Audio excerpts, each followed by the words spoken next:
struggle to get my head around the belief system of some bigots who are really deep into it. I don't know what they've been listening to. I don't know how this happens. I don't know how you fall so deep into a rabbit hole of conspiracy theories and just thinking that something that is so not a danger or an issue or an ideology is thinking that it is all those things. Like being trans in the trans community, it's not dangerous, it's not an issue for your kids, it's not anything bad.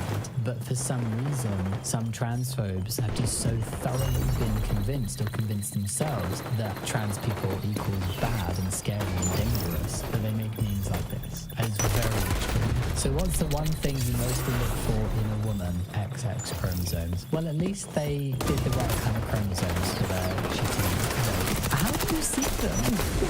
Hello, I'm here for the date with you, but first, could you please spit in this jar and we can resume in 3 to 4 working days once I have the results. Thank you very much. You can't look for chromosomes. Good luck. Love your new outfit, Karen. Crimson is definitely your colour. Okay. Crimson looks more like scarlet to me. It's red.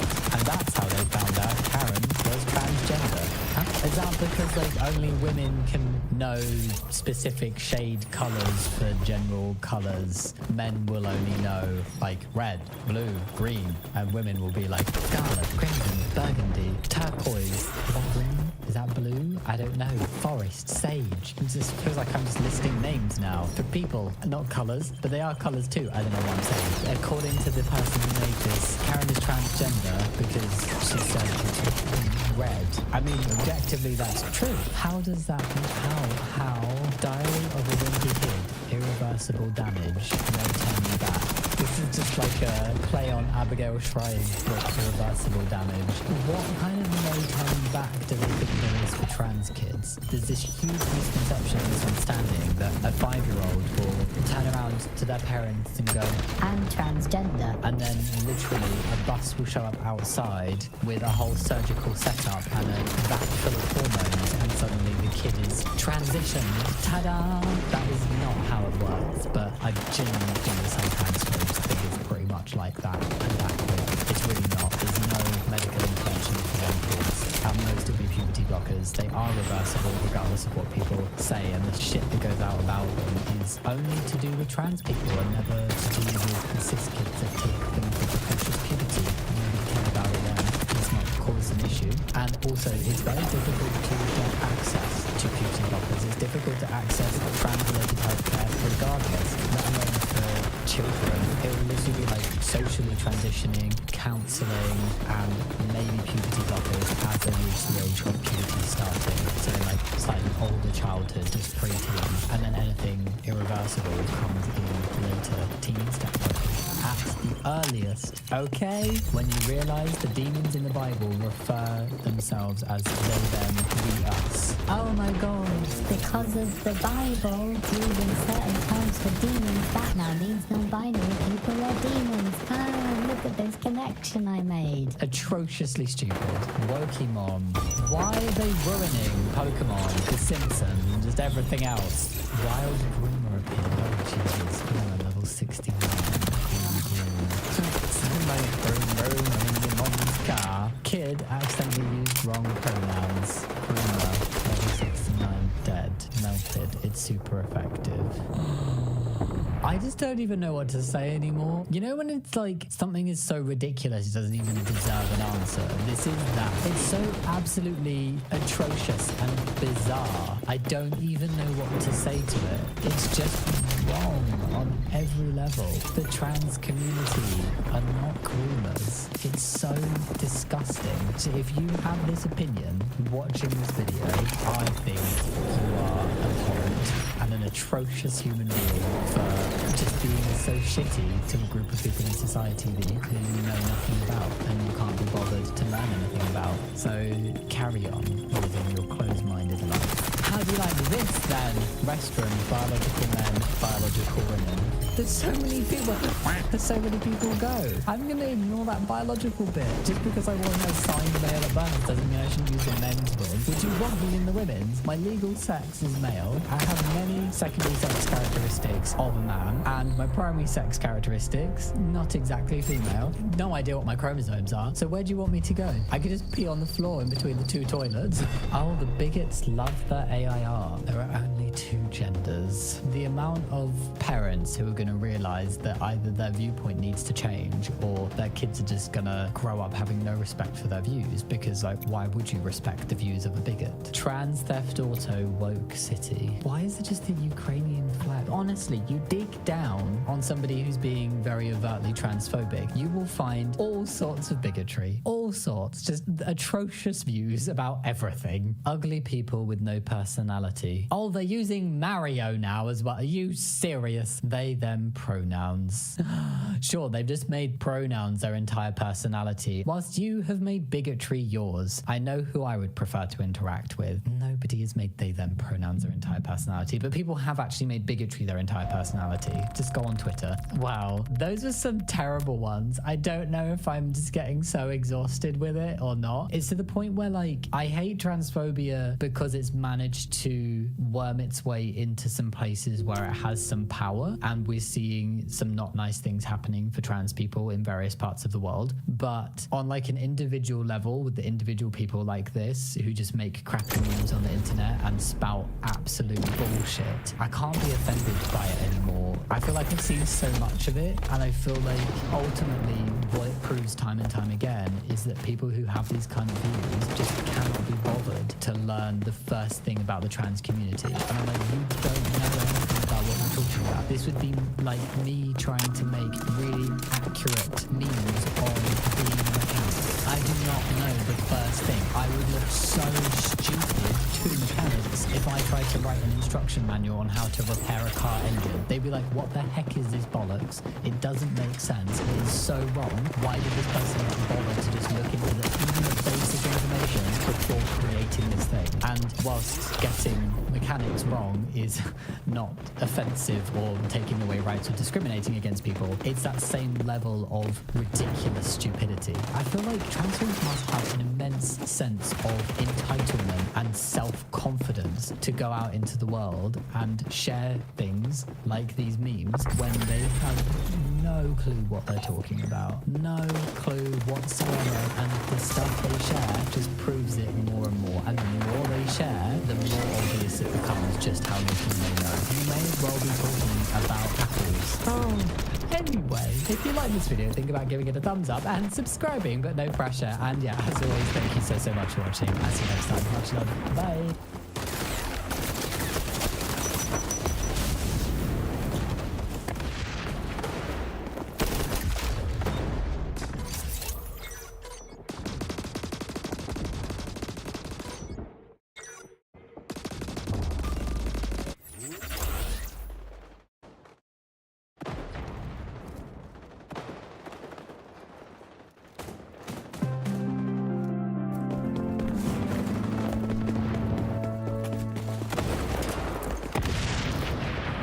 Ladies, gentlemen, folks, BB, Boo-Boo, sorry. Allow me to introduce you to the cinematic universe of Donald James Parker. I don't exactly remember how I introduced myself to the DJP universe, but ever since I did a little under a year ago, I've been unnecessarily captivated. Donald James Parker is an independent filmmaker responsible for an impressive catalog of self-produced works. The only reason they are impressive is because of how bad they suck. These aren't so bad they're good movies.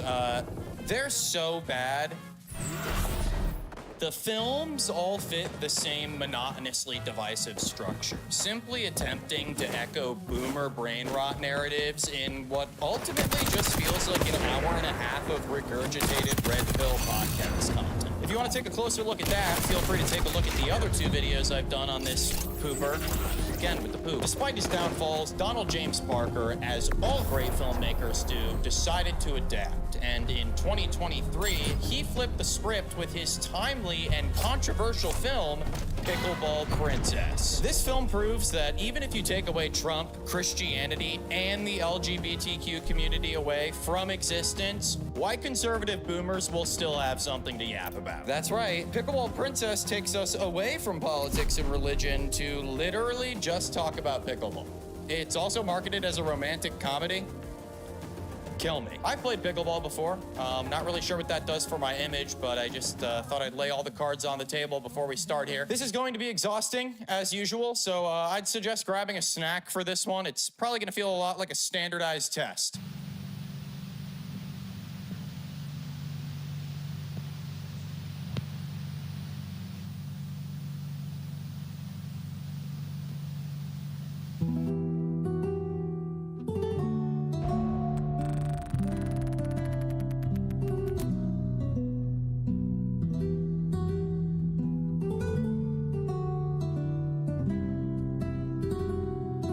Yeah, so right off the bat, you guys are probably going to want to start getting used to this. I know it's just the opening credits, but what if I told you that this is what 35% of the movie looks like?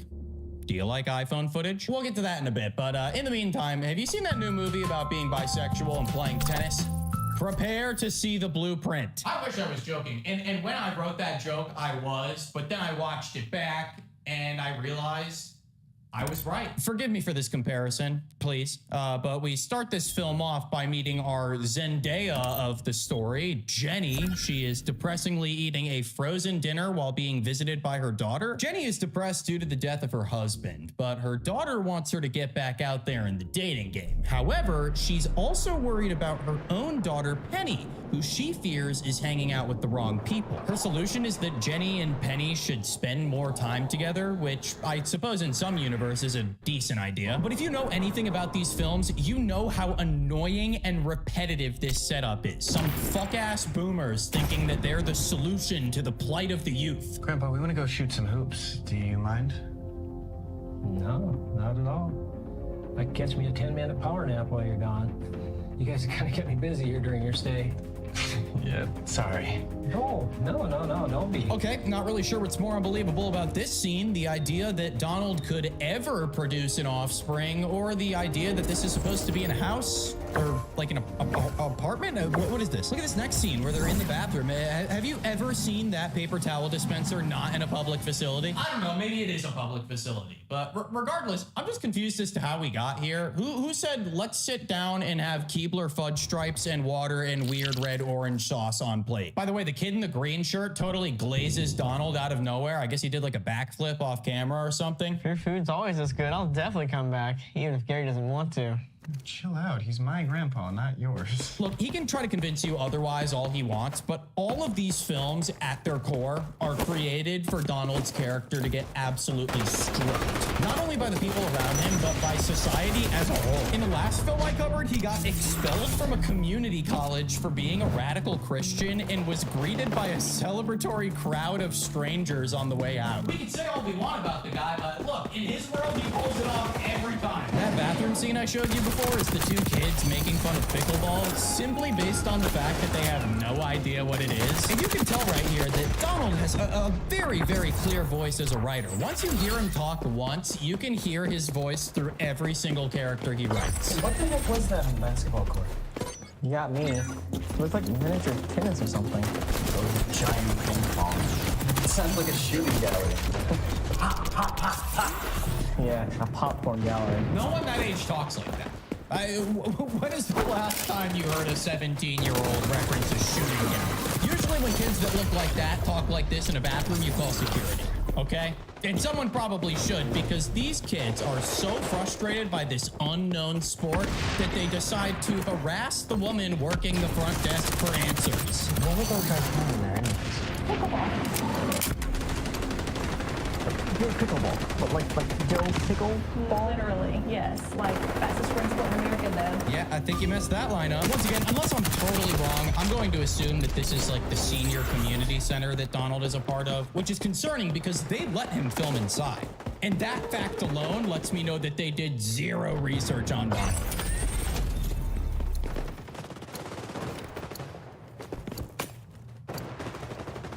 What are you staring at, honey? Nothing, Grandma. I was 17 once, too.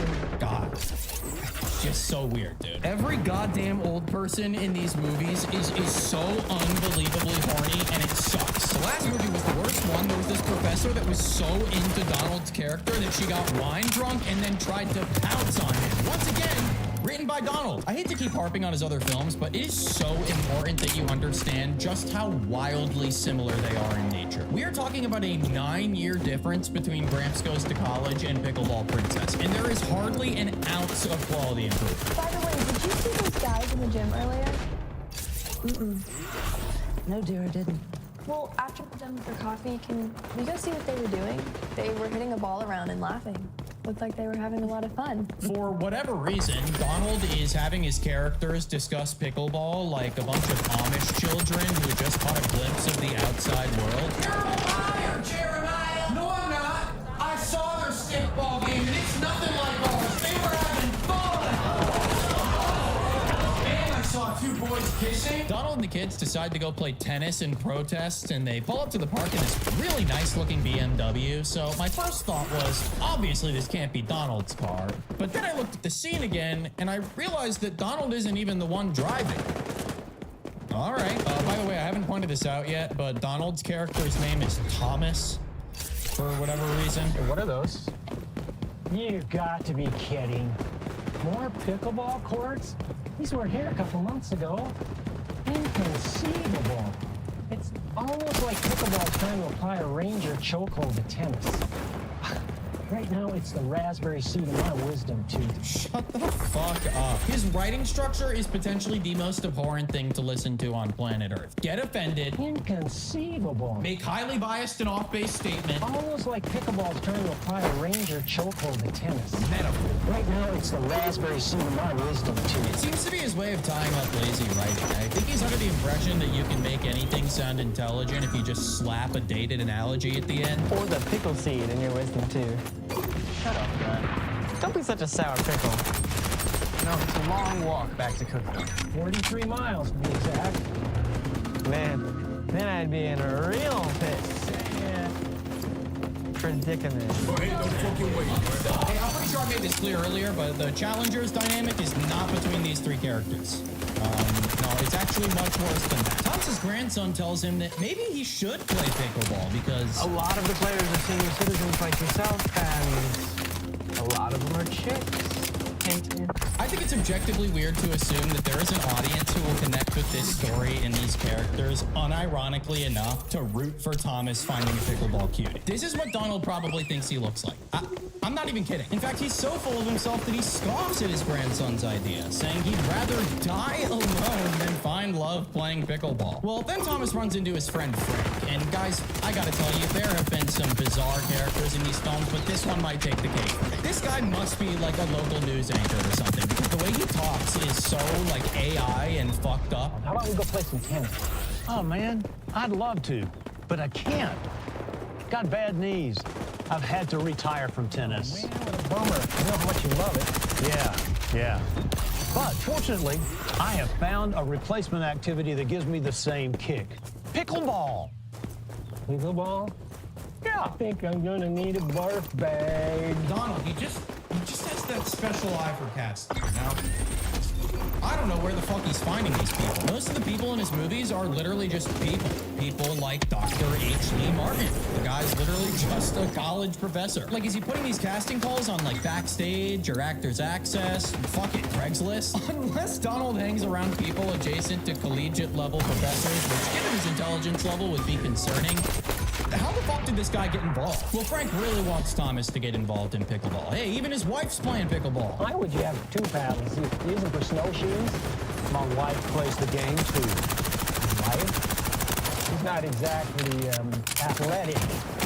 Bro, at first I was gonna get mad at you for not defending him, but then you joined in, you son of a bitch. I'm a little worried that someone would see me on a pickleball court, and there goes my reputation. Down the toilet. So you're gonna be a drama queen, huh? Hey, no girly names. Okay. Donald has a weird, almost bipolar relationship with women, you know, because on one hand, he's always trying to get the girl in his movies, but on the other, he talks about women like a little boy who's afraid of cooties. He's obsessed with women, yet carries a burning hatred for them. And I know it sounds like I'm digging too deep, but after watching more of his work, it's become very apparent and very concerning. When I open up this door, 327, I'm not going to find a female roommate behind it, I hope. But Thomas ends up agreeing to give pickleball a try, which means the next 11 minutes of the movie is Frank teaching Thomas every rule of pickleball followed by a match. The only thing that makes it anything close to a scene is the occasional grueling and bizarre interjection from Thomas. And if you hit that one in the air, it's called a flapjack, and you lose the point. Flapjack? And we're mixing pickles and pancakes? You can't volley out of the kitchen. Oh, but it's okay if you're in the bedroom. Funny. Bounce. Oh, yeah, that's what I'm talking about. Wait, I just realized. The only thing that would make this scene better is if you removed it from the film and uploaded it to YouTube as a tutorial. Because if you look at it through that lens, it's actually rather thorough and informative. It quite literally contains every pickleball term, move, and rule with video examples. And as someone who's learned the rules from my mom's friends while they yelled over each other, I think I actually prefer this. You got a better paddle on you, I think. And besides, the sun was in my eyes. I didn't have my cap. Oh, come on, come on. I'll swap paddles with you and play with my wife's paddle. And we'll swap sides for that matter. The white paddle? I was playing with a female paddle? No wonder. It's bad.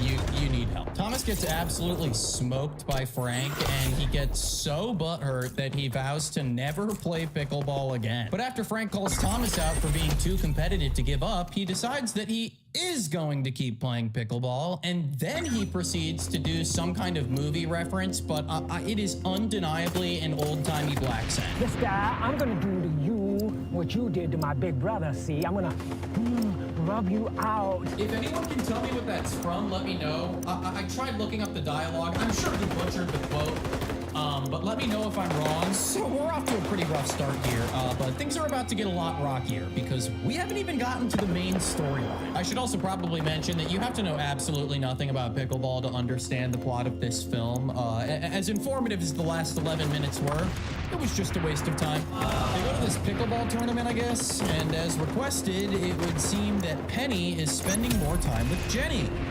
That's gonna get so annoying. What are you staring at, Grandma? Nothing. He's quite attractive. For an old guy, I guess. Is it rolling? What the fuck was that line about? Okay, stop it. Again? Okay, one more time. What the fuck? I guess that expression is true. Just because there's snow on the chimney doesn't mean the fire is out. Okay. Kill me. This film doesn't just fail the Bechdel test. It takes it as a challenge. We're almost 25 minutes into the film, 3 scenes in with these women, and all we know about them is their desire for men. It's almost impressive. Jenny goes into this rant about how Penny needs to be careful around boys. Then she starts talking about abuse and alcoholism. If I lived in the universe of these characters, I think I would start going insane. Nothing makes sense. We're at a fucking pickleball tournament. Read the room, Jenny. I don't believe we've ever met. I'd never forget a face like yours. And I'll never forget a line like yours, as I've heard it so many times before. I mean, don't you have any original material? Ooh, I believe I'm being challenged to step up my game. I mean, where does he find these people? He sounds like a Metal Gear Solid character hitting on someone's mom. Raiden, I'm over here stroking my dick. I got lotion on my dick right now. They played pretty much another whole game of pickleball. No relevance to the plot. And then this guy just starts hitting on Jenny again. I mean, come on, guys. Talk about death. Come on. Well, Thomas thinks he's super lame, and he's kind of right. The guy just keeps talking about his $300 pickleball paddle, which honestly isn't even that cool. Of all the sports you can spend $300 on, pickleball is easily the lamest one. You gotta do something cool, something that, you know, something that'll really shock people, like an unregistered firearm. Then they play another game of pickleball, and this one's more spicy because it's all the main characters, plus this lady who really hates green shirt guy. His name is David, by the way. He has this one line delivery at the beginning of the game, though, which is so goddamn good. Nice volley, you guys. The word is rally. A volley is when you hit the ball before it drops. A rally is an exchange of shots in a point. Why can't you people get that straight? But it's yet another game of pickleball, guys. This time the game is only interrupted by arguments between David and Thomas. What? Ball was in. No. I was standing right on the line. There's a half inch between the line and the ball. You can call it up, but that ball was in. I have 20/20 vision. The guy's got over 10 years of filmmaking under his belt, still can't pull off a goddamn stunt. After that loss, Thomas's new goal is to defeat David in pickleball. So fuck Frank, I guess. He sits and talks to this random guy who goes on a tangent about how cool David is because he's got expensive equipment. It's like 2 second graders, guys. You could have the same conversation about silly bands. I'm not quitting until after I beat Mr. 4.0 over there with his top of the line paddle and shoes and his bargain basement manners. Good luck with that. That wooden paddle you've got, it's not going to do the job. David's got all the best equipment. This guy talks a lot, but in the process, he lets us know that David plays in the senior pickleball tournament every year, giving Thomas the perfect setting to defeat him. Now needing to train, Thomas needs some help, so he entrusts his bold and harrowing sidekick, his grandson. Okay, but look at this. When they meet up, they're eating Cheerios and they have a full gallon of milk. So is this supposed to be a house? This is a perfect example of how lazy set dressing can ruin a scene. It's so lazy and ambiguous that I have no idea what's going on. Regardless, this scene is kind of about nothing. Thomas basically lets his grandson know that he's into pickleball now, and that's pretty much it. What? God, dude, Thomas is the guy from the coffee shop. The one you were staring at when you said you were staring at nothing? Okay. You can't call this a romantic comedy. We still don't know anything about her. She just keeps talking about the same shit. In the comedy?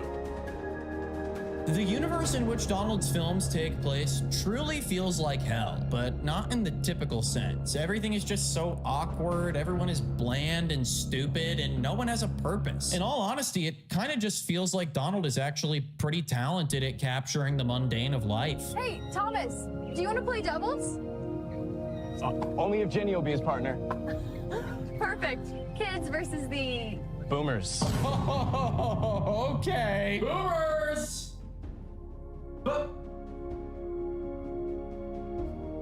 Boomer! These two goobers find dull common ground and decide to work together to set each other's grandparents up. But here's the part I don't think Donald understands.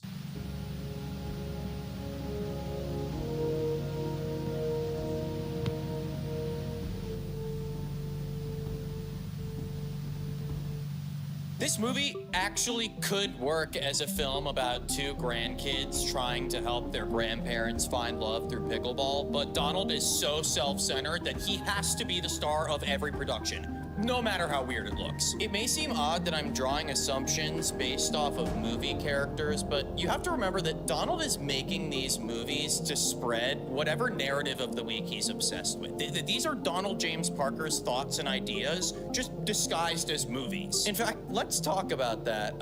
I need to show you something embarrassing. I found a local news interview that Donald did with the guy who plays Frank and the lady who plays Lisa, and I mean, it's just unbelievable. This was actually an interview to promote an upcoming screening of the film.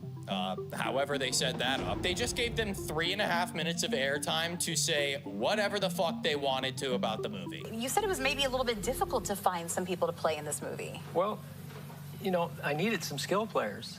Yeah. That could act.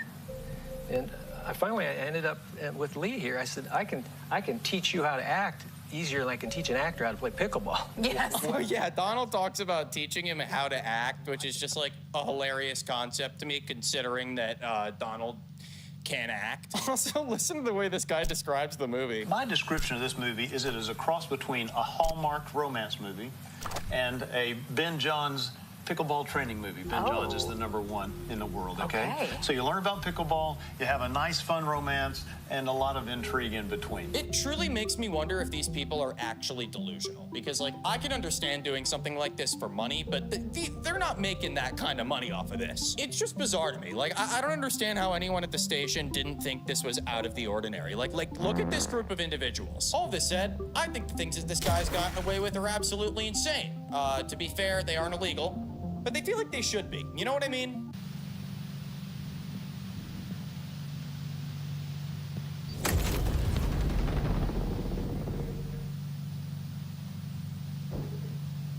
There's so much to remember.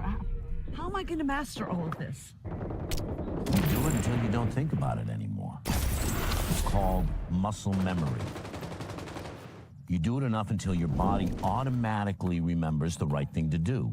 We call it a habit. Okay, so obviously we can see that David is giving Jenny a lesson, but he just tried to teach her what muscle memory was. Donald really just uses any chance he gets to try and make women feel dumb. Subtly, though. Subtly. I hate to sidebar like this, but I genuinely can't believe that someone his age, I think he's like in his mid-70s, I cannot believe that someone that old still has like the Kubi mentality. Like the, girls are gross, kind of like, icky. It's genuinely astonishing to me. Like, really, it's weird. But yeah, that scene is super weird. He starts getting all close to her, but then it just kind of ends. There's, you guessed it, another pickleball match. But this time it really only exists for this guy to have a heart attack.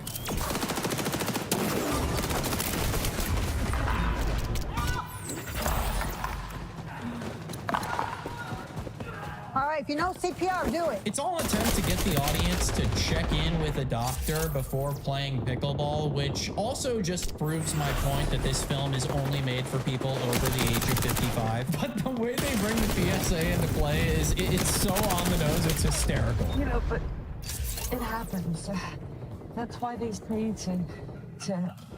for sedentary people to have a doctor's checkup so they get any kind of response. Thomas fears that this pickleball-related death will scare people away from playing pickleball, which is honestly pretty psychotic considering the fact that the guy died like an hour ago. Speaking of psychotic, David pulls up and just starts slandering Thomas out of nowhere. What are you talking to that one? Why do you call him a loser? Because he is. He's lucky if he's a 3.0 player. But that's normal, right? Because if we know anything about Donald James Parker movies, things can always be taken a little bit further. Well, whatever. I just hope I don't get matched up with those colors. Oh, I said a little. By the way, that's in reference to this shot a couple seconds earlier when he's lighting Thomas up. Donald wrote this. He's in reference to this shot a couple seconds earlier when he's lighting Thomas up. Donald. Because he is. He's lucky if he's a 3.0 player. But that's normal, right? Because if we know anything about Donald James Parker movies, things can always be taken a little bit further. Well, whatever. I just hope I don't get matched up with those colors. Whoa, I said a little. By the way, that's in reference to this shot a couple seconds earlier when he's lighting Thomas up. Donald wrote this. He's weirdly obsessed with letting people know he's not racist through his films. And most of the time, he ends up being racist in the process. This couple is new in town, and they want to bridge the racial gap in the pickleball community. So they do this setup about wanting to make them feel comfortable in town and inviting them over for dinner. It's all so fucking weird, dude. And they don't follow up on any of that, so you can just forget about it. The next scene is done, just like the last one. The family of women have a conversation about Jenny's split decision between David and Thomas, and you gotta hear how she talks about them. Now, from what I hear from Penny, I'm rooting for Thomas too. I have to admit, he's kind of taking the inside track. But, you know, David, he treats me like a queen. Are you serious? He definitely doesn't do that. The last time we saw the two of you together, he used civil rights era slang to describe a black couple. Jenny is split on her decision nonetheless, which is completely understandable. The best ending here would probably require no one to fall in love and everyone to fucking die. Because in the next scene, David forgives Jenny for talking to Thomas as if she had something to apologize for in the first place, which sends them into a huge argument. I am a flesh and blood woman. And I am not going to surrender my love to somebody who demands it. I'm only going to give it to somebody who deserves it. Calm down, Jenny. I don't know where this is coming from. Okay, sure. So now Jenny and David are done, which means the floor is clear for Jenny and Thomas to really like pickleball. Look at this. They even have this merch that says Pickleball Rocks. Jesus Christ. I want to take a second to talk about how bad this film is in comparison to his others, because I'm realizing about an hour in that it feels extremely repetitive. In fact, and I don't mean this to toot my own horn in any type of way, I feel like I'm doing this story justice just by condensing it into a song. Obviously, the repetitiveness has a lot to do with the fact that they constantly insert footage of pickleball gameplay, but it also just feels like the scenes lack depth and purpose. Gramps Goes to College, while also being a big piece of shit, had story and movement and location and action. Meanwhile, we're supposed to believe that this entire time Jenny and David were in a relationship and now they're broken up. My guess is that the old fuck's losing it. I think he always has been, but his quality of work is really diminishing. All he's had his characters do is talk about pickleball for the past hour. It's actually super boring. Oh, and maybe I can help you with the ambassador thing. Well, I mean, if you're interested. Whoa, wow. That would require us to spend a lot of time together. Well, I was kind of hoping so. And maybe some time off the court. Super. Califragilistic. Holy fuck. Oh my god. After you, princess. Princess? Oh, I like that. Huh. Pickleball princess. Finally, she said it. Do it. Shoot me, you promise. Well, now that happened, I guess I can just condense the rest of the film. There's not much to predict, not much to care about. Pretty sure the rest of the film's just gonna be a stroke fest. Jenny and Penny meet this pickleball pro on FaceTime. I guess she's important in real life. Regardless, though, they think it's the coolest thing ever. Thomas now wants to do a pickleball clinic for his church, so he calls this other pickleball professional for help. Poor fucking guy, though. He's clearly just sitting on the Google Meet reading the script for the first time. Well, I'm partnering with this nationally well-known dating app. It's sort of pickleball partners element, the matchmaking. The only thing that confuses me about this sequence is that they're on a call with two people, Rami, the guy that's on the call, and someone named Don Pickleball. Took me waiting the entire scene to realize that Don Pickleball could only possibly be some stupid username Donald was using during shooting for interviews. God, I fucking hate this guy. Thomas goes on to teach his clinic, which is shown through a 2.5-minute montage of people playing pickleball set to a terrible song about building a bridge. They keep flashing to shots of various bridges like we don't know what they're singing about. Like, yeah, well, we get it. That's the Golden Gate Bridge. Let's fucking shoot a missile at it or something. These families that he found to play are some of the most American-looking families I've seen in my entire life. After that comes the climax of the movie, with a final showdown between Thomas and David on the pickleball court. It's just as boring as every other pickleball shot in the film, so I don't mind spoiling the fact that Thomas does win due to David fucking up his leg or something. I don't know. You would expect a romantic comedy to end with a little bit of romance, but I guess that's passé for DJP because all they do is talk and talk. You know, I really do like pickleball, but I don't want to get married on the pickleball court. Well, we could compromise. We could have the wedding ceremony in the church sanctuary and have the reception in the church gym with the nets up. Oh, and instead of having the first dance, we could play the first pickleball game. Okay, not that I want to see it, but fucking kiss! Never once have I seen characters kiss in his films. This guy is all about romance and ladies, but he can't even slip a little fucking kiss in. Also, yeah, I guess they're just gonna get married immediately, so kudos to them. That's enough for me. I have to say, while this was probably the worst DJP film I've ever seen, it actually was the least frustrating. There was a universe that I saw it working. It's sad because I see a universe where all of his films work, just if they're done by different people. But folks, that's it. So if you liked it, why don't you like? Why don't you comment?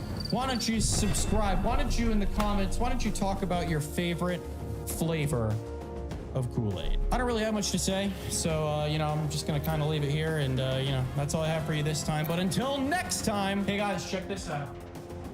I don't know if you noticed this shirt I was wearing today. I don't know. You like it? Maybe I'll have some info about it coming soon. Bye.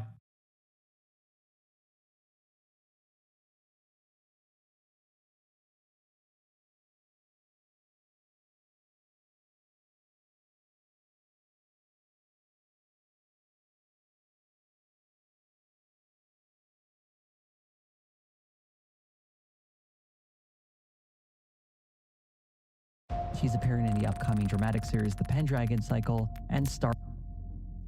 Who is this girl? Is it wrong? I'm kind of feeling her. You, my friend, are a fucking simp. Normally, this would be real sexist, right? Except in this circumstance, this person has not given you anything. She is a right-wing commentator who is inauthentic, ultimately.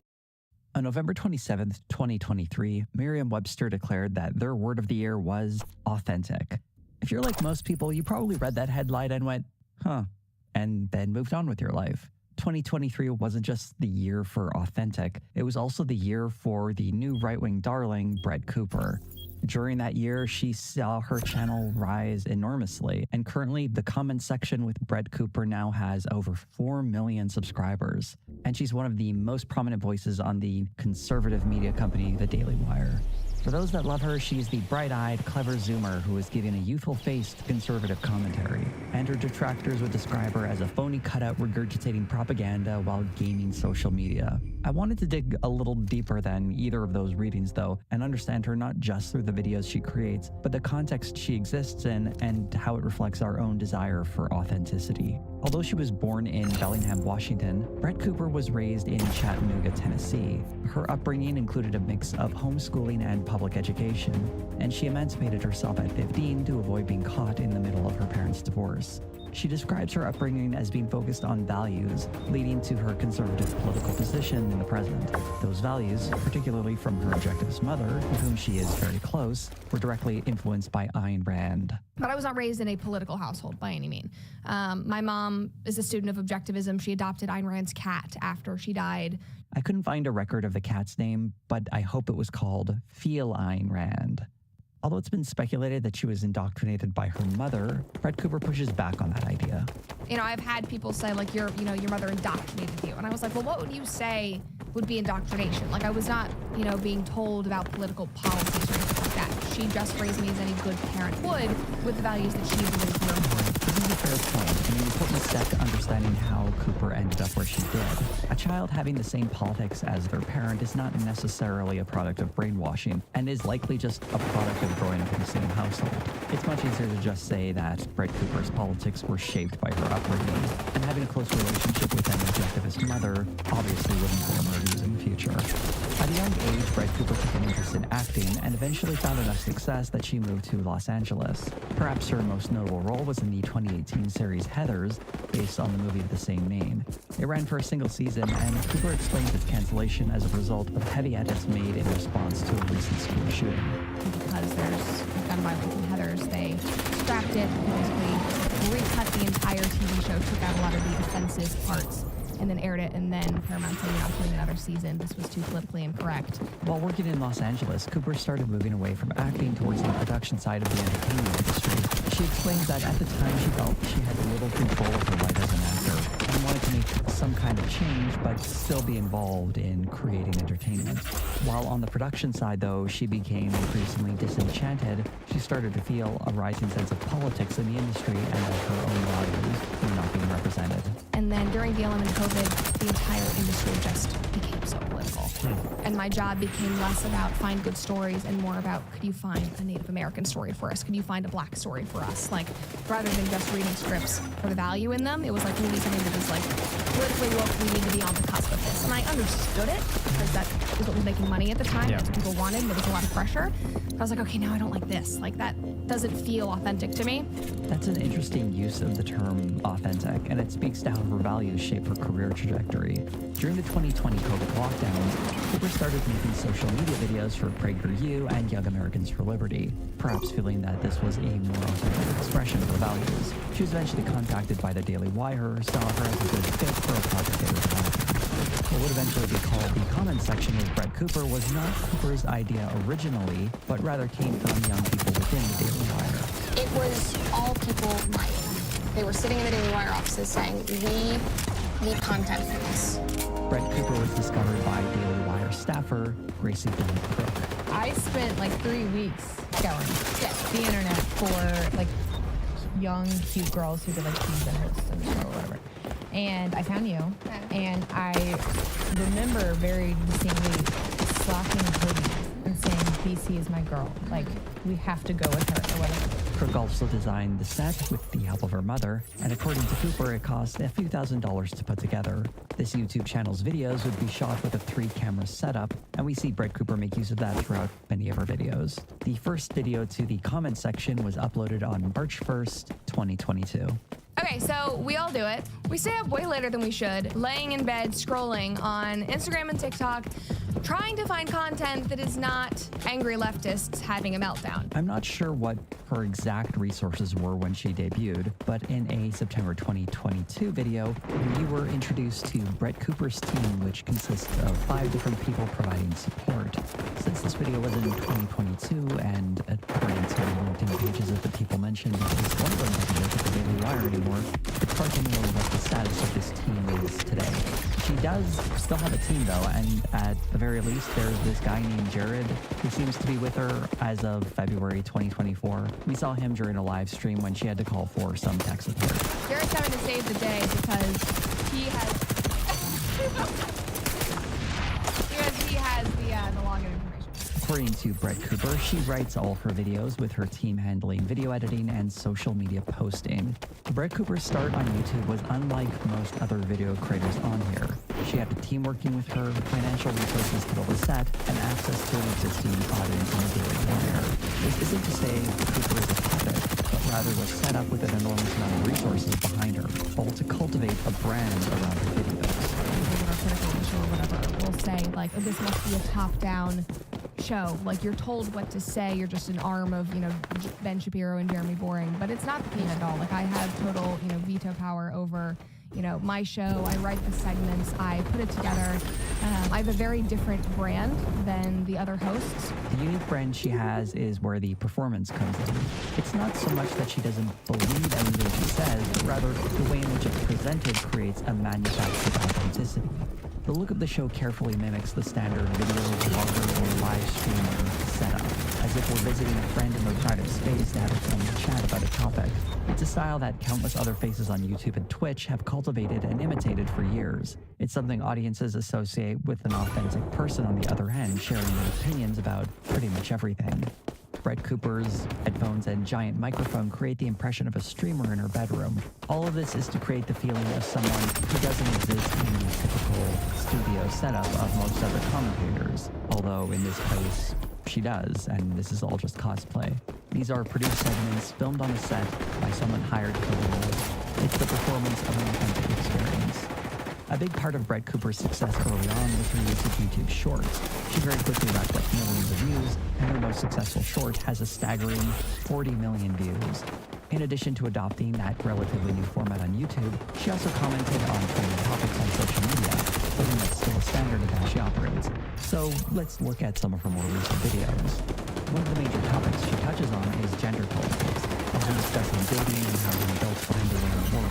Typically, she uses these stories to deliver a message of reverting to traditional gender norms or pushing other conservative talking points regarding sex and gender. In the video, Bumble does not understand women, she's reacting to the dating app, adding an optional feature that lets women use a pre-written opening message instead of having to write an original one for each match. One way in which Brett Cooper differs from other hosts of the Daily Wire is that she's often willing to speak with some kindness towards the people she's critiquing, at least some of the time. But these moments are brief and subservient to the less thoughtful right-wing talking points she often uses instead. If you actually wanted to rebrand and make the app better, you should let people on the app filter things like religion and politics for free, because according to your comment section, that is the #1 thing that people want. Apparently, there are multiple pay levels, and you have to pay a premium every month if you even want to see what somebody's religion is and filter based on that, which is absurd. That's all well and good, but it's also only in the final minute of the video. Before that, it was 8 minutes of stuff like this. Like, this is so classic. They are reverting to traditional norms, as we always do, but they can't say that, of course. They have to pretend like this is revolutionary so that they can keep going with their feminist nonsense. Here's another example, this time from the video. Women believe bears are safer than men. This is responding to a social media trend where women expressed how they've been so traumatized by sexual assault that they would feel safer with a bear than a strange man. It was meant to illustrate a very real fear experienced by women, and Brett Cooper comes very close to addressing that point in the video. Violence is sadly very prevalent in our society, and it's heartbreaking to see that so many women genuinely believe that a bear would be safer. Coming in only halfway through the video, this would seem to set it up for a very interesting and nuanced conversation about how women express their discomfort, and perhaps how men can do a better job of picking up on that. But instead we get... When humans have been asked what species should prevail on Earth, they don't even say their own kind. Instead of discussing the traumatic impact of sexual violence and how it was highlighted by this trend on social media, this video is actually about how people are too anti-human. You can care for the Earth that feeds us and keeps us alive and breathing and healthy without hating yourself and calling for your own extinction. I think women just want men to stop sexually assaulting them. How did we end up talking about people leading humanity to self-extinction? There's a web of talking points connecting these narratives together, but the roots and logic she makes creates commentary that isn't informative. It's just a jumbled mess. It's very hard to understand what people are getting from these videos sometimes, but when you read the comments under them, a message is getting through. And in this one video about women and bears, we can see an overriding message about how women, or Generation Z, just aren't that bright. Here are some examples of highly upvoted comments under this video. I can't bear the stupidity of this generation anymore. The same women who say they're safe around bears will run to the safety of a man as soon as an actual bear shows up. If a lady wants to pick a bear to hang out with in the forest over a man, I don't see the issue. She wants to go out in a very unique, terrifying, and excruciatingly painful way and feed the wildlife in the process. Unless it's a bear cub, but the mama bear is probably nearby, so you're probably checking out either way. Oh well, do what you do, boo. Brett Cooper's videos are often designed to badmouth people in her gender and her generation. That's kind of the point of her commentary. Although she doesn't go as hard as some other commentators, it's very much a running theme, and is very consistent with a lot of messaging in the conservative space. In that sense, she is advocating for her ideals in that it lines up with a very specific conservative worldview, apparently unaware or willing to ignore that those ideals happen to dump all over women and Generation Z, often on spurious terms. And since she's joining in on that kind of mockery, she can safely consider herself one of the good ones, even if it means selling out other women and girls who are just like her. The video that best encapsulates what I mean is they took the boy out of Boy Scouts, where we see Brett Cooper upset that the Boy Scouts of America are changing their name to Scouting America. When I was a kid, I desperately wanted to be a Boy Scout. Everything they did sounded so much fun. You know, they would come home for the camping trips. I just desperately wanted to go. But of course, because I was a girl, joining the Boy Scouts was not an option. Obviously, duh. My mom was like, suck it up, babe. There's nothing you can do. There's something really sad about this. A little girl just like Brett Cooper now has an opportunity that she didn't and desperately wanted, and Cooper seems to think this is a bad thing. This will be a simple but very important evolution as we seek to ensure that everyone feels welcome in scouting. Everyone did feel welcome. That's why this is so ridiculous. There was Boy and Girl Scouts. Everyone felt welcome, except literally her, who was not allowed to do the cool stuff Boy Scouts did because she was a girl and the Girl Scouts didn't offer the same activities. It seems needlessly harsh telling other little girls to suck it up when the very easy solution of letting girls join the Scouts has existed for several years now. The principle supposedly being argued for here is that boys and girls need spaces exclusive to one another. Male camaraderie and community is vital. They need to play together. They need to learn together. They need to fight together. They need to push themselves away from girls. Just like girls need spaces to grow together away from men. That is important. This supposed principle really just boils down to administering strict gender roles over children. Camping, jamborees, paddling, and other outdoor activities aren't inherently gendered, but presenting these as the domain of boys is just a way to exclude girls like Brett Cooper. When getting into a bit of the history of the Boy Scouts, this video goes in a very weird direction though, where we see Brett Cooper wax nostalgically about what appears to be the introduction to the first Boy Scout field guide. This, it will be seen, is a reproduction of the condition that ended in the fall of Rome. In her days of growth, every man was a soldier.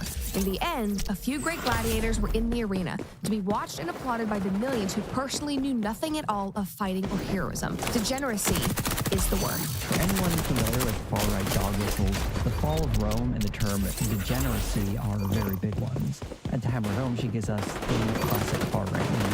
I genuinely do not think that I have seen a better example of that maxim, that hard times create strong men create good times create weak men create hard times, and then again, hard times create strong men. This commentary, especially especially in regard to Rome, is deeply silly.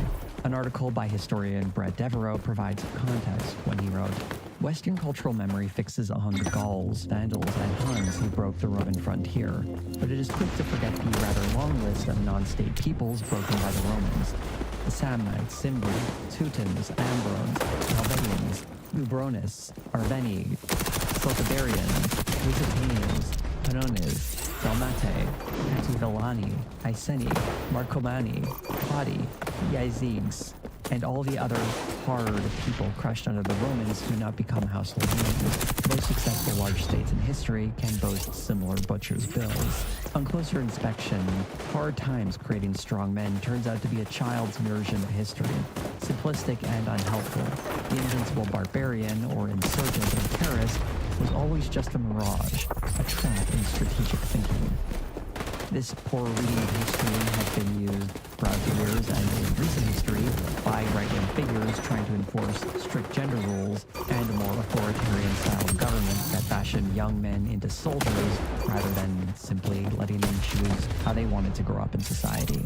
But even worse than misreading history, we also have an example of Fred Cooper navigating gender topics and getting science completely wrong in the video Stop Playing Politics with a Pill, in which she fearmongers about birth control pills. I suggest checking out Dr. Danielle Jones's video response to hear what an actual doctor has to say about this subject. Nothing in that video was helpful or beneficial. It was All of this light and not so light commentary on gender issues is not informed by facts or even decent research. Rather, it's a strict adherence to ideology and finding whatever little bits and pieces of evidence support it. It does raise the question that when she gets lost in a topic, going from talking about bears to the extinction of humanity, or argues against something that seems like she should naturally support, like wanting to let young girls into scouting so they can enjoy all the activities she wanted to do as a child, it raises the very obvious question of, is this how she really feels? Ultimately, it doesn't really matter though. In some way, shape, or form, she probably does believe what she's saying, but her role in all this and what she truly believes doesn't matter as much as what she's putting out into the world. And that's why the aesthetics become so important. Presenting her as an authentic, genuine person creates the impression that the videos are expressing a form of genuine politics. In the video, we're back, baby. Fred Cooper celebrates various conservative wins within culture. In this instance, frat boys protecting American flags and diversity, equity, and inclusion programs being scaled back. Now, in the same vein, which is just so epic, we are seeing even more change and resistance across the country, specifically from these frat boys. Other wins include Target not having a pride display this year, and lots of news on social media posts. As Gen Z faces climate change, inflation, and the housing crisis, the conservative vision of winning means getting some dunks on social media. It's hard to imagine someone polling for this, but looking at the numbers, some people clearly do. Here's one comment. I'm in high school in Tian, and I got a lot of hope when some random kids started handing out American flags to people in the hallway. What Brett Cooper is presenting here is a counterfeit for having real politics, which is what this comment so perfectly illustrates. I hate to break it to anyone who loves flags, but they're fabric and don't have any intrinsic value. They're symbols, and they don't always mean the same things to different people. And the emphasis on the flag reflects a type of politics that ignores the material realities people live with and emphasizes instead symbols that make them feel good but may not necessarily reflect the reality in which we all share. This comment, I suspect, is alluding to the frat boys story I mentioned a little bit earlier. As a bit of a quick recap, the story of the frat boys at UNC Chapel Hill who surrounded the American flag isn't the brave act of courage that Fred Cooper presented it as. Rather, it's them standing as a bulwark against a valid form of protest. Early in the day, pro-Palestinian demonstrators had taken down the American flag and replaced it with a Palestinian one to protest their university's financial ties to Israel in light of the violence in Gaza. When the Palestinian flag was taken down by the police and replaced by the American one, the demonstrators tried to put it back, only to be met by the frat boys who formed a barrier around the flagpole. The frat boys were effectively silencing a form of protest, which is an important part of free expression, all to defend a symbol of that expression. In this case, a symbol of freedom becomes more important than the actual freedom, and is then celebrated because it supports a particular type of right-wing politics. And so these boys became heroes who are given $500,000 to have wild party, not because of them engaging in some kind of brave political action, but because they served as useful props to demonize a group of protesters the right would like silence. Here's a comment from one of the frat boys named Alex Jones, not to be confused with the conspiracy theory radio host. It's just a person that they have the same name. For me, protecting the flag is not about taking a stance within the ongoing Israel-Palestine discourse. I recognize the pain and suffering experienced by both sides of that conflict, but my decision yesterday to protect the flag of the United States was not about any other nation. It was simply about the importance of our country and the values we believe in. Not every frat boy had such a hollow reason though, and I will give more credit to the frat boys who only joined in because they wanted to support Israel, because that's a lot closer to a genuine expression of political activism, although in this case their activism is support for an ongoing genocide. But to the other frat boys who are talking about laying their lives down for a flag and what it represents, they are silencing a demonstration for a literal symbol of allowing that protest to happen.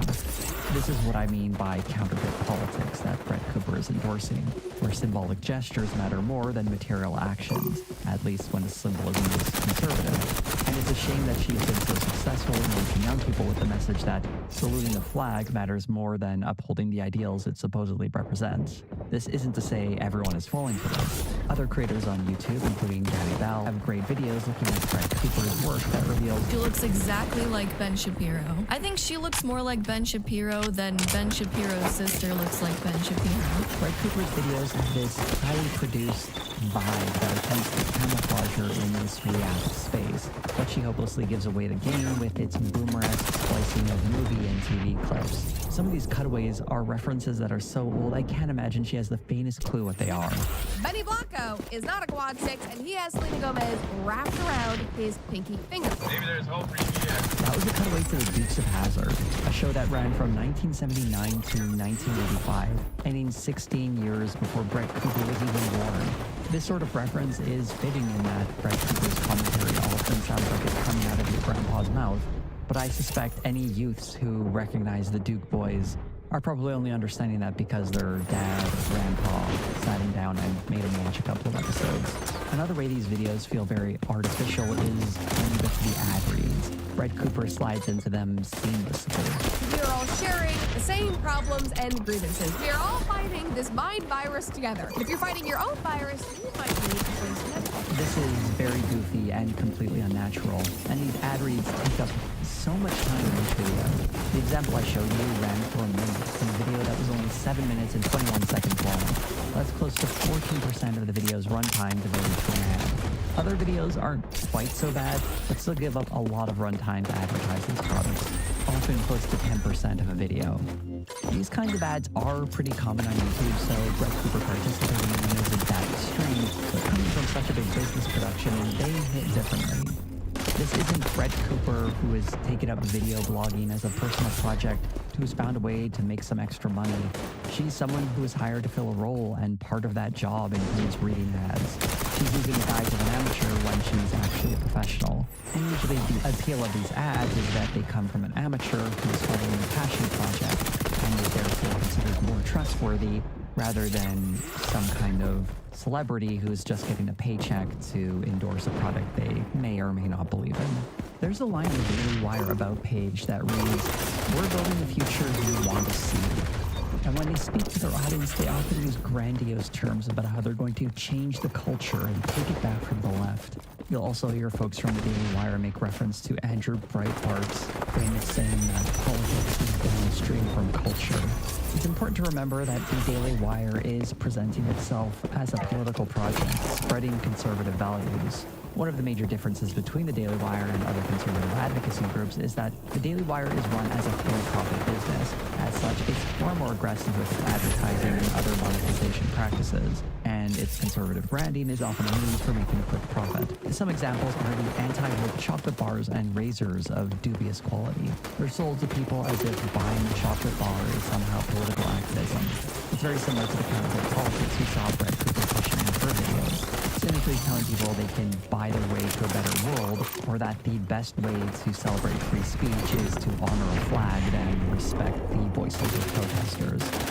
In the article, Constructing Authenticity, Social Media Influencers, and the Reshaping Online Identity by Maureen Eben and Elizabeth Bull, the authors describe the complementary strategies of transparent authenticity and passionate authenticity. This is pairing advertisements that are transparently presented with regular media that include an authentic persona. They write in their article, when used in tandem, the two strategies balance the tensions between the influencer's persona as a seller and the influencer's persona as human, relatable, and authentic. Viewed through this lens, Red Cooper's success makes some sense. Although she is stylistically inauthentic, her personality seems to be informed, at least in part, by what she actually feels. It's not so much she's a fraud, but rather a willing participant in a business strategy that is using the constructive influencer persona and conservative branding to turn a profit. While I was researching this video, I noticed something interesting. When I typed authenticity into the search bar on YouTube, I got a lot of psychology videos on how people can become their authentic selves. When I did the same thing at my local library, I instead got a bunch of books on marketing. It reflected the strange impact the word authenticity has had on our modern day, and how a personal journey through authenticity is used by companies to make money. In the book, Authenticity, Building a Brand in an Insincere Age by Mark Toth, Jay Sunny, and Rich Taylor, one line leapt out at me. We want to attract people who need and respond to the truth and purpose of our company and our products and services. The evolution of that sentence to associate truth and purpose with products and services through the medium of our company is really wild to me. The purpose of any company at the end of the day is to make money. This exercise in branding is about associating intangible qualities to these products and services to increase their values in the mind of the consumer. I probably don't need to tell many of you that a shoe company pledging to fight racism isn't really meant to be altruistic, and that it's a means to add value into the minds of potential customers and translate to more sales in the future.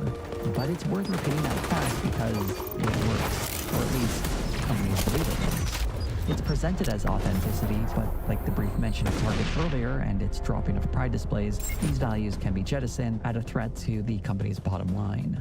The Daily Wire is not an exception to this marketing strategy. It's how they can opine about the supposed degeneracy of Hollywood while working with a production company that ignored one of its producers' long history of being a sexual predator. These conservative values, meant to signify the company's authenticity, become more flexible when it's time to make some money.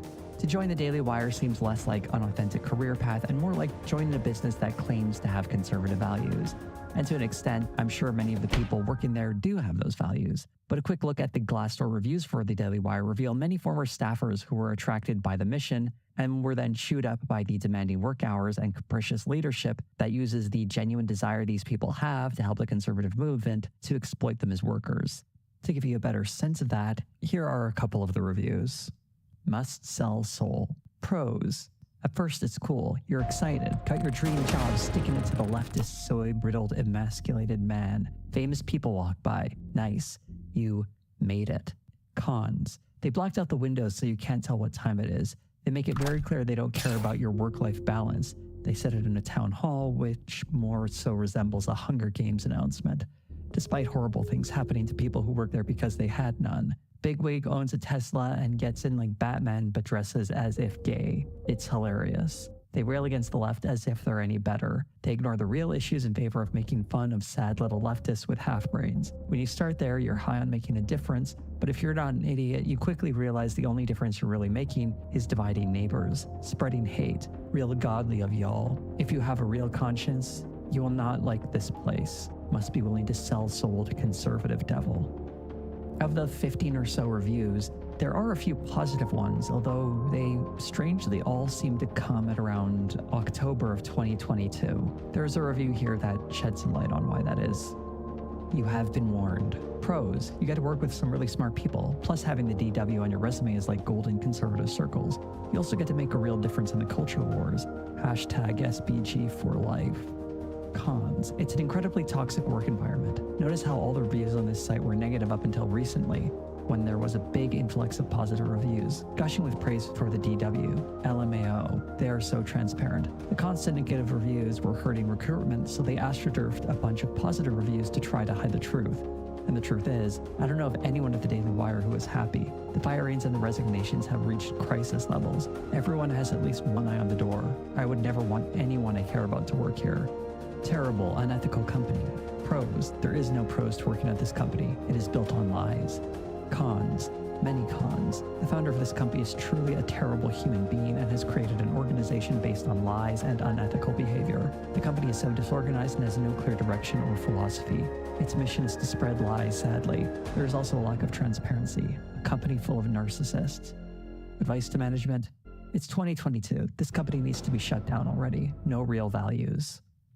The Daily Wire seems like a miserable place to work. And many of these reviews are clearly not from people on the left, but rather conservatives who went in there hoping to make a difference, only to find themselves exploited by their employer, using their passion for political change to extract as much labor out of them as possible. While it's doubtful I agree with the politics of any of these people, I still think as workers they are deserving of some level of respect and good treatment by their employers.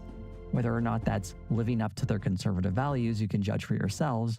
But at the very least, the people leaving angry reviews seem to think that these values weren't their conservative values. But where does any of that leave Brett Cooper? There's a trend right now of people trying to figure out whether popular figures in the media are industry plants. And there are certainly people in Brett Cooper's audience that believe she is one. But I think there's a bit more going on here. First, let's look at a history of the term industry plant from Bubblegum Club. The term industry plant is derived colloquially from hip-hop, which is understood to mean an artist who has a major indie label backing their movement but presents themselves as a homegrown startup, create the illusion of an organic following. The definition of an industry plant doesn't negate any prior work an artist has done in their past before their label. However, it just questions the legitimacy of one's growth and establishment in the industry. The problem with this term is outlined in this article and several others. The desire to point out someone as a plant often ignores talent they may genuinely have, and is often hard to distinguish from the process of how big media companies find new talent. It's also giving companies that rely on talent far too much credit in their presentation. An article in Loud and Quiet explains it well. There are many reasons why industry plans are a bogus construct. The first, most glaring and unsurmountable, is that if there was some kind of ready-made workable formula to break young artists into overnight sensations and viral megastars, then we'd be drowning in industry plans. That would be the de facto industry method. When applying this loose label to Brett Cooper, we have to be even more careful, as the article also highlights how this term has been used to target women. The overwhelming majority of artists attacked and accused of being plants are young women. The idea being that they are not capable of attaining talent and success on their own at such a young age with no help, and therefore are immediately suspect. In the Daily Wire's case, Brett Cooper is far from the only obscure talent they've found and groomed for the spotlight. Matt Walsh, Michael Knowles, and Ben Shapiro have all been, to varying degrees, polished and marketed to a wider audience. A 2018 Vanity Fair article in particular highlights how Ben Shapiro was groomed for the spotlight and is very much a precursor of what would later be done for Brett Cooper. And we can see the limitations of the Daily Wire's ability to create stars when we look at its less successful commentators. If they were truly capable of taking anyone from anywhere and simply turning them into a popular conservative commentator, we wouldn't have such a wide range of success, such as when you compare Ben Shapiro or Brett Cooper to the far less successful Michael Knowles and the even far less successful Crane & Company. The Daily Wire can only go so far in creating these conservative commentators. I think it's clear that Brett Cooper is bringing some degree of talent into this role. In Alice Sherwood's book, Authenticity, Reclaiming Reality in a Counterfeit Culture, she recounts the story of how Snapple went from a quirky upstart beverage brand being sold to a big corporation and stripped of its spirit, and then sold again, this time to a private equity firm, and then proceeded to rebound, seemingly recreating its old quirky self. But it did so not in returning to its roots and its original recipe of being 100% juice, but instead adopting the signifiers of being that authentic juice. In 2011, the front label of a bottle of Snapple might have said it was apple juice and all natural, but the back revealed it was only 10% pear juice and had some mysterious natural flavors. In her book, Sherwood writes, "It takes more muscles to doubt than it does to believe. What the shopper sees at first sight in a convenience store or supermarket is what they are most likely to believe." What this encapsulates so well is what's being sold is a vibe. The product exists and might even be tasty, as pears supposedly have an apple-y flavor, but the packaging is doing the heavy lifting here, telling the person they're about to enjoy some apple juice that's all natural. It's just enough of that authenticity to get someone to buy the product when the product is just a cheaply produced knockoff of the thing or feeling the packaging is supposed to remind a person of. This is at the heart of Brett Cooper's inauthentic channel. She has the talent to, at least for a little while, attract an audience. That's not nothing. But her channel isn't just a showcase of her raw talent. It's wrapped up in something else. A branding that presents her as a regular person having fun on the internet in her bedroom, when the reality is she's working for a company that uses conservative branding to make money. Brett Cooper is the 10% pear juice in a bottle-marked apple. The conservative commentator for Gen Z presents a counterfeit politics to maintain an audience to generate ad revenue. But let's just remember that the problem is not Brett Cooper. In the same way industry plans are agonized over because of the influence music labels have on what we hear, what all this concern over Brett Cooper's authenticity really highlights is the power of conservative media. Not just the Daily Wire, but the many right-wing media outlets from Fox News to Blaze Media. The money and power of these companies cannot be underestimated, and their ability to exploit the energy of talented individuals and pull them into their messaging is part of their success. What Brett Cooper best serves us is another example of how these media companies market themselves through deception. The only other part of Brett Cooper's career I haven't really touched on is how the Daily Wire is positioning her to be their go-to person for numerous ad-hoc projects. Since she signed on with the company, I'm not sure there's a single production of theirs she hasn't acted in. She was a newscaster in Lady Ballers. She provided one of the voices on both Chip Chilla and Mr. Bertram. She's appearing in the upcoming dramatic series The Pendragon Cycle and starring in Snow White and the Evil Queen. There isn't too much to say about these projects I haven't already mentioned in previous videos, though if you truly want me to endure Mr. Bertram, let me know and I guess I'll look into making a video about it. As a closing thought though, while researching this video, I was left wondering what authenticity even means in the YouTube space. A lot of what we see Brett Cooper and the Daily Wire doing isn't entirely unique. Other companies have tried to buy their way into the influencer space to varying levels of success in the past, using the aesthetics of grassroots content creators to create the impression of being authentic voices in this space. But does adopting that style have an impact on the purpose of actually taking up that role? Authenticity is a tough word to pin down sometimes, but an article in Psychology Today that I found while researching for this video made me reflect on this. One part read, "Studies show that the self you create and express in virtual spaces influences your belief, or lack thereof, in your real-world self.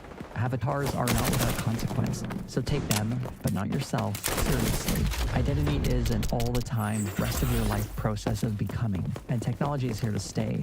Negotiating that intersection can be confusing, and there will probably be missteps, but you need not settle for being a bland avatar.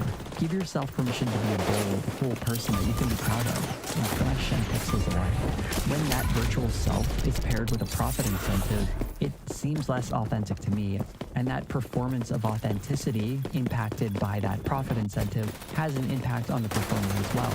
We become the people we pretend to be after all. It's something I felt in myself too.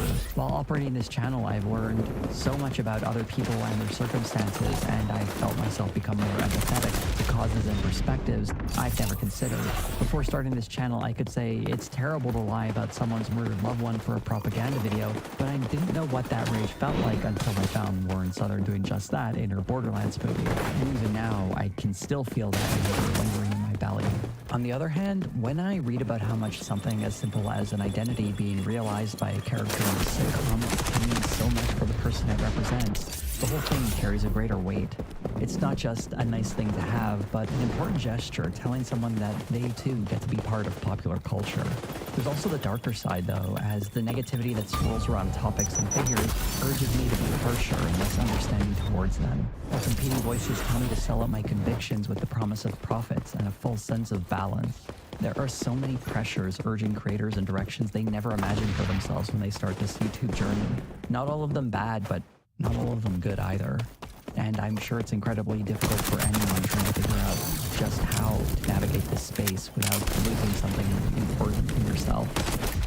There are a lot of phonies and fakes in this political commentary space on the right and the left. And I'm not entirely convinced that Brett Cooper is one of them, at least not yet. When watching her videos, she'll often have like a line or two where she reflects a kind of kindness and sympathy towards the subject she's discussing. There doesn't seem to be that level of cruelty or harshness you see from someone like Matt Walsh or Ben Shapiro or Steven Crowder or Tim Pool or many of the other commentators who have been doing this for far longer than she has. This, I think, is one of the long-standing impacts of doing this work. Adopting that harsher messaging is, I think, part of how this platform changes you. It hardens you and calcifies your opinions, and it dehumanizes the other side so much that it becomes so much easier to use the most hyperbolic language in describing them. And it's a shame to see someone who's only 22 years old falling into that same trap. Maybe it's simply too late for her, and she'll keep producing these terrible videos, getting increasingly harsh, and this community hardened by this space, and that will be her new authentic self. Perhaps the one lesson for at least me or any other YouTube creator to take from this whole video is to not let this website turn us into what it has turned so many other people into. One thing I think Brett Cooper really represents is a growing trend in conservative media spaces when it comes to presenting these stories, relying far more on vague feelings and vibes and the barest minimum of evidence to support a claim. It makes it boring for me when there isn't interesting rabbit holes to dive in or research projects to undertake, because what is there to say to someone who is just flatly stating their opinion and not really backing it up with anything more than some empty rhetoric and poor reasoning? But even so, I hope this digression into authenticity and how that's reflected in creators in this space was in some way helpful to you and was interesting, and perhaps you'd like to see me get a little more experimental in my future videos, and you can do that by pledging your support through my Patreon, like the lovely names you see coming up the screen here. You can also join them by becoming a member on YouTube. If you'd like to support the video in a non-monetary fashion, you can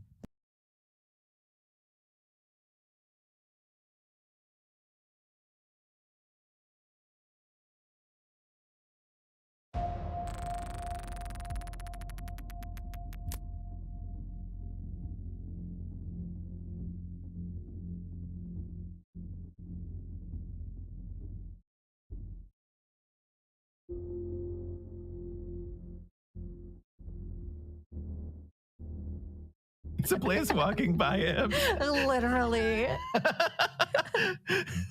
Okay, have you ever considered that you might have been one of the people at the pizza place? Because didn't you live? No, or did you I've not never live there lived. now? I've never lived in. I mean, I didn't live there then. Okay. And I've never lived. Isla Vista is like up in Santa Barbara, so like his mom and his dad. And I don't know any of the places. That's like an hour and a half north of me. Oh, okay. Okay, thank you.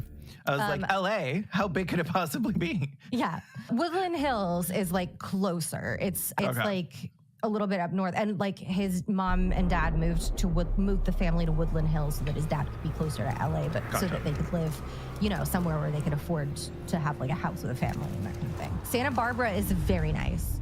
Okay, the kind of people that go to Domino's are the kind of people that have apartments. Yes. Like people with, especially in a college town. Yeah, like he's really like. Do you not know someone who can get you into a yacht club? Because like that sounds like where you want to be. Like it sounds like you want to be somewhere where other shallow, pretentious people are going to admire your shallow and pretentious attempts at displaying like wealth and privilege and class and like status. Like no bitch going in to go pick up like a hot, fresh and ready to order or whatever is gonna like stop some guy sitting outside and be like, do you mind if you fall in love? Yeah. Again, a guy who's like overdressed for the occasion sitting outside of a Domino's. Like that is a weird detail to me. Like, and I think if I were like one of those like pretty blonde girls walking around Southern California that he wanted to pick up and I saw him, like my thought would be like, oh, he's awfully dressed up for somebody getting Domino's. Anyway. Like, time to go get my Domino's. But also the in my PJs, like I'd be walking around in my PJ. I'd be like, I'm not gonna approach him. I look like fucking shit. Yeah. I'm just like, I'm on my way to get because delivery is $9.99. Yeah, I can't afford delivery. I literally wiped a face mask off with a dry towel. And now I'm outside with my sunglasses on.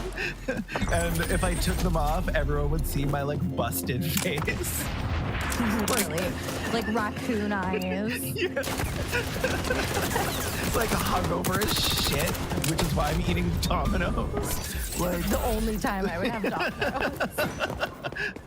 Like, this is such a okay, why didn't he go to wheretomeetgirls.com? Because none of them say to sit outside in a Domino's parking lot. No, like, that is unhinged. Like, Elliot, girl, what are you expecting? He clearly knows how to Google things. So, like, do that. Because not even the incel forums are going to be like, no, sit outside of Domino's. If he had told them that, they would have been like, what the fuck, dude?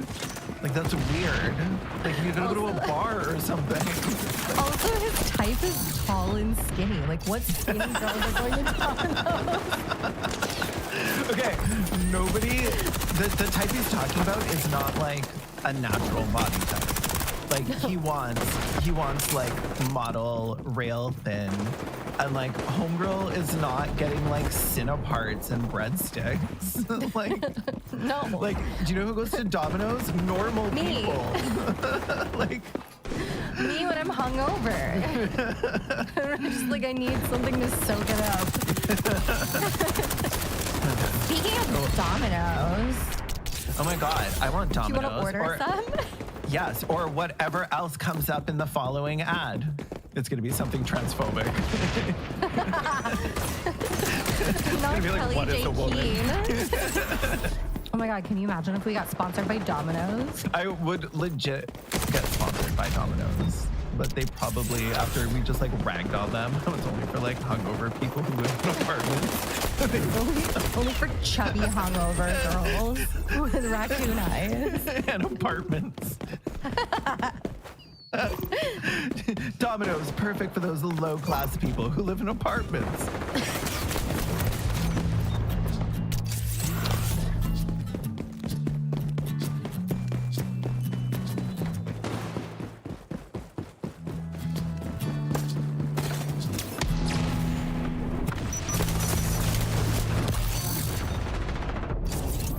As an incel, he also resented the men who were having sex with the women he felt entitled to, as well as any other young people who were just living their lives and having fun and doing things that he felt he was entitled to, but wasn't getting.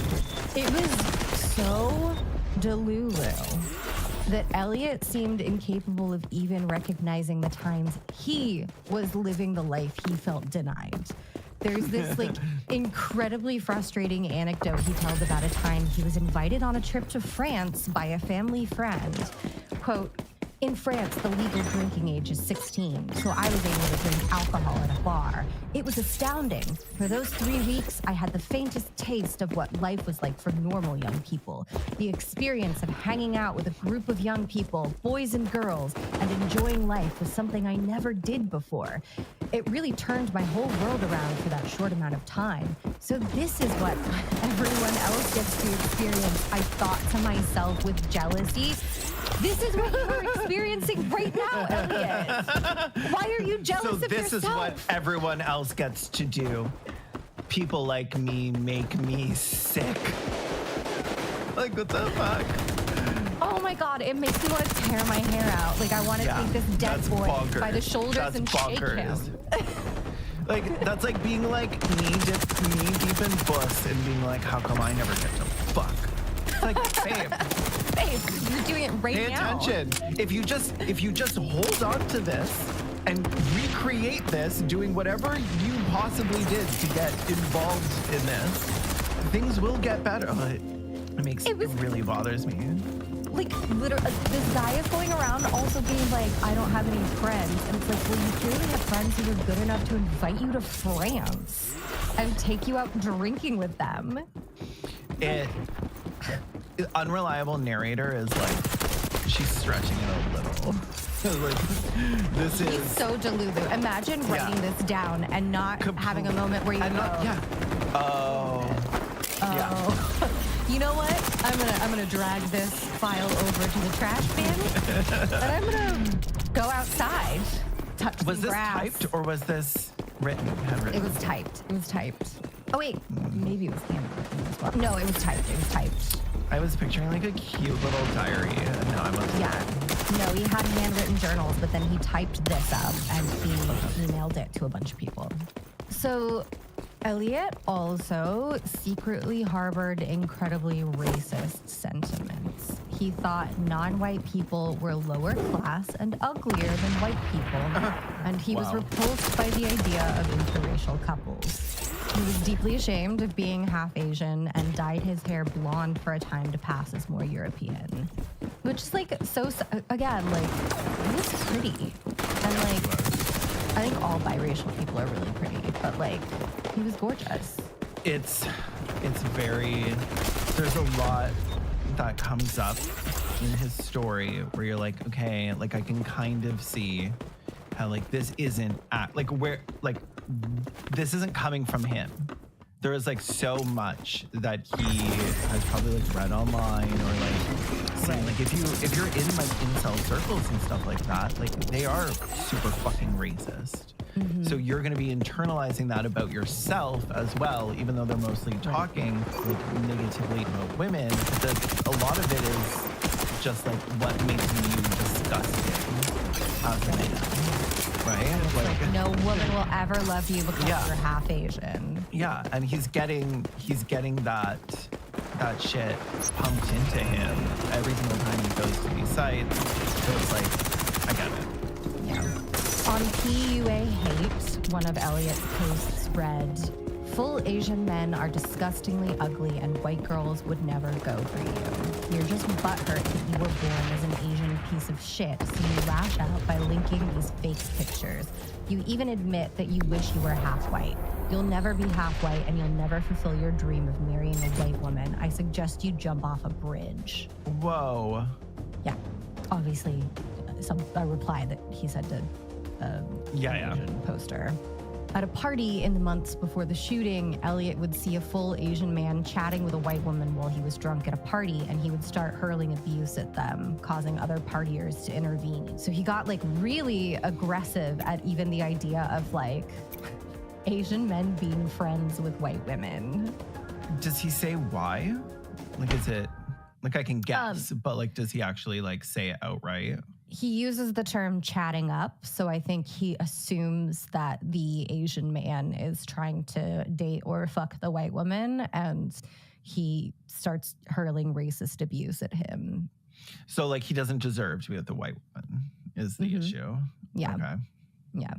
But again, it was just like two people talking at a party. Like they might have been boyfriend and girlfriend, they might have been flirting, or they might have just like had a class together and we're talking about it. It was just like two gays, like talking about how cute he was. Yeah, literally. Like a gay